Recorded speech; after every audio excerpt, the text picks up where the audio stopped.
बिस्मिल्लाहिर्रहमानिर्रहीम अस्सलाम वालेकुम। मैं हूं सलमान हैदर। दुआ है परवरदिगार से कि उसने आपको और आपके अहले खाना को अपनी हिफ्ज़ो अमान में रखा हो। और रात गए आईएसपीआर आई जी भावल नगर वाले वाक़े के ऊपर, और उसके बाद तो फिर जैसे बिजलियां ही गिरना शुरू हो गई। जो सोए हुए थे बल्कि मरे हुए थे वो भी तमाम जागे। शायद आईएसपीआर का इंतजार किया जा रहा था। पंजाब की वज़ीर आला, जिनके शायद उनको याद नहीं है, जिनके इलाके के अंदर पंजाब के सूबे के अंदर भावल नगर में ये वाक़या पेश हुआ, जो साने का दर्जा है, ये मामूली वाक़या नहीं है। आप जितना मर्जी इसको डाउन प्ले करने की कोशिश कर लें, जितना डाउन प्ले किया उतना ज्यादा प्रोपेगेंडा वॉरफेयर को मौका मिला।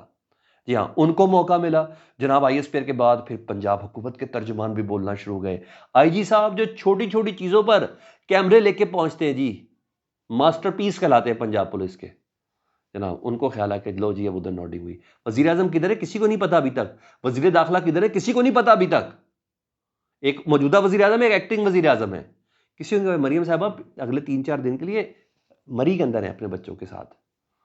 लेकिन बहरहाल देर आए दुरुस्त नहीं आए, देर आए बेड़ा गर्क करके आए, पंजाब हुकूमत भी और पंजाब पुलिस भी।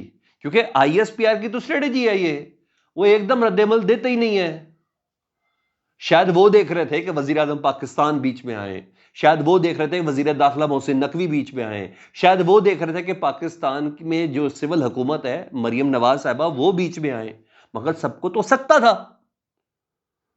फिर जितना प्रेशर सोशल मीडिया का, वो प्रोपेगेंडा सही था गलत था जो भी था, उस प्रोपेगेंडे ने जब एक शक्ल इख्तियार कर ली और नेगेटिविटी की इंतहा को पहुंच गया, फिर जाके आईएसपीआर ने स्टेटमेंट दी कि भाई ये तो मर गए हैं, शायद हम ही कोई जवाब दे रहे हैं। फिर ऐसा ही हुआ जी।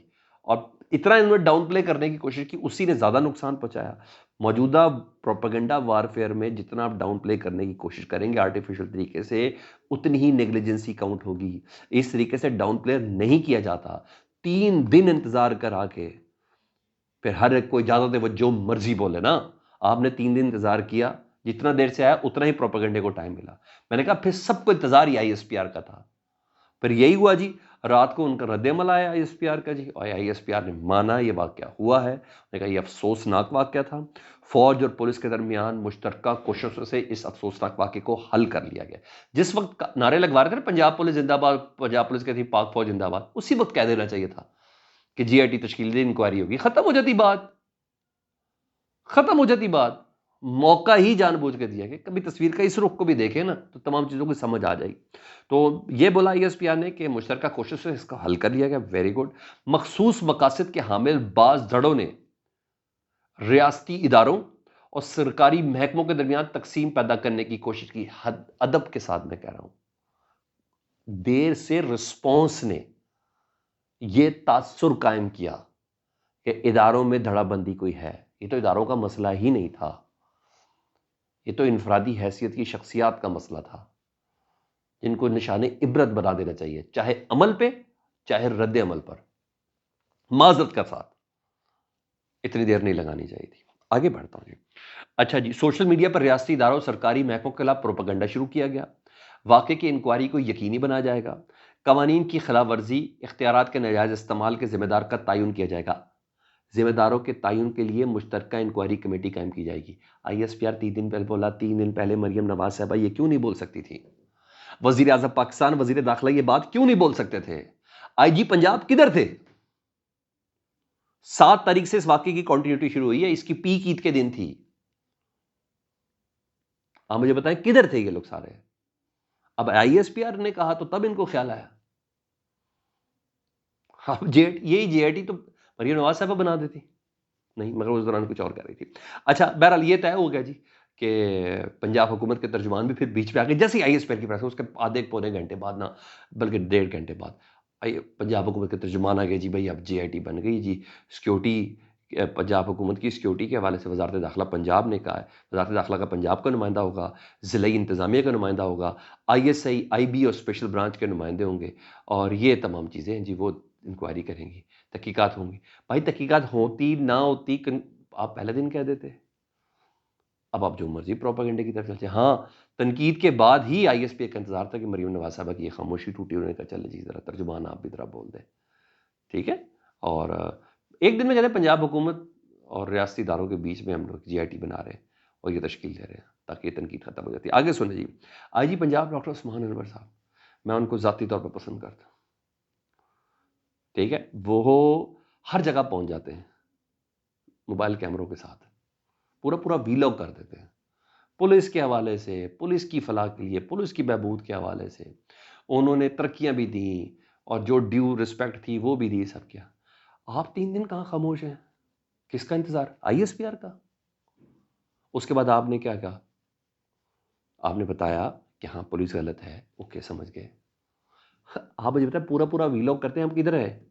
आप मास्टरपीस थे पंजाब पुलिस के, मगर आपने आईएसपीआर का इंतजार किया, पूरा प्रोपेगेंडा पहले का इंतजार किया, अब आप मोराल अप करने की कोशिश कर रहे हैं। डॉक्टर उस्मान साहब, आप मुझे बड़े अच्छे से जानते हैं, आप यकीन जाने, मैं ये तो नहीं कहता मैंने 300, मैं 10 पुलिस एहलकारों से बात करने के बाद ये जुमला बोल रहा हूं। 3 दिन खामोश रह के आपने पुलिस के मोराल को डाउन किया है। इतना मोराल डाउन है उन एहलकारों का। सिर्फ यही एक जेआईटी तश्कील देनी थी। इस बार आप सबसे लेट हैं। आपने अपने उस पूरी वीडियो में मेरे पास पहुंची, मैंने पूरी वीडियो देखी, उस वीडियो में आपने सब बताया कि हमने ये किया, ये किया, ये किया, ये किया। इसको भी रियासत मुखालिफ इदारों पे डाल दें, प्रोपगंडों पे डाल दें, ये करते नहीं। ये एक्चुअल वाक़ आईएसपीआर कह रहा है ये वाक़या अफसोसनाक है। पुलिस और फौज के दरमियान मुश्तरका कोशिशों से हल कर लिया गया। फिर बहरहाल आप आए मगर देर से आए, ये मानना पड़ेगा। बहरहाल अच्छा, उधर और खबर सुने, बजाय गलतियों को तस्लीम करने के लिए खबर ये जी सोशल मीडिया पे क्रैकडाउन का फैसला कर लिया गया है और फरिश्ते तैयार कर ली गई जिन्होंने बहावल नगर वाले वाक़े को गलत तरीके से पेश किया। गलत फोड़े भाई, आप 3 दिन ना इंतजार करते, ना मिलता मौका। 100 ट्विटर अकाउंट्स हैं, 500 फेसबुक अकाउंट हैं और 1000 टिकटॉक अकाउंट है जी, इनके खिलाफ कार्रवाई अमल में लाई जाएगी। ये शुरू हो गया जनाब। ये तो इधर चल रहा था। इधर दूसरा एक सिचुएशन अब भड़क रही है ईरान और इसराइल के हवाले से। आपको पता है ये मामला बड़ा ज़बरदस्त हो गया है क्योंकि सीरिया में ईरान की सफारत खाने पे हमला हुआ, ईरानी जर्नैल मारे गए उसमें, और फिर हमास के हालिया इस्माइल हानिया साहब के 3 बेटे शहीद हुए, उन बेटों के 3 बेटे पोते शहीद हुए। तो अमरीकी सेनेट के जो इंटेलिजेंस कमेटी के सरबराह, उन्होंने भी कहा था कि किसी वक्त भी ईरान इसराइल पर हमला कर सकता है या इसराइल के इंटरेस्ट पर किसी वक्त भी ईरान हमला कर सकता है। कोई ईरान के खामनाई साहब ने कहा था कि अब जगह का तयन हमने खुद करना है, ये तय है कि हम भरपूर हमला करेंगे और इसराइल अपने ज़ख्म चाटता रह जाएगा। ठीक है, उस पर अमल हो गया सर। और रात को ईरान की जानिब से यानी हिजबुल्लाह की जानिब से जी नॉर्दर्न इसराइल पर एक बहुत बड़ा मिसाइल हमला हुआ है, बहुत बड़ा मिसाइल हमला हुआ है, हिजबुल्लाह की तरफ से किया गया है। 50 से ज़ायद इसमें मिसाइल लबनान से दागे गए हैं और बहुत से लोग हैं जी जो अपने टारगेट पे गए हैं।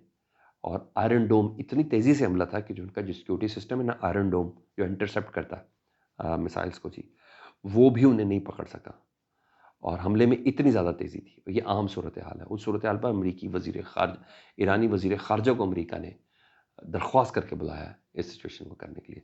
तो यहाँ सिचुएशन इस हिसाब से चल रही है और हम जिन मामलात के अंदर फंसे हैं वो आपके सामने ही है। ये अपडेट्स इसी फीडबैक से मुताल्लिक़ ज़रूर आगाह करें। चैनल देखें तो चैनल सब्सक्राइब कर दें। अल्लाहुम्मा सल्ली अला मुहम्मद व आले मुहम्मद।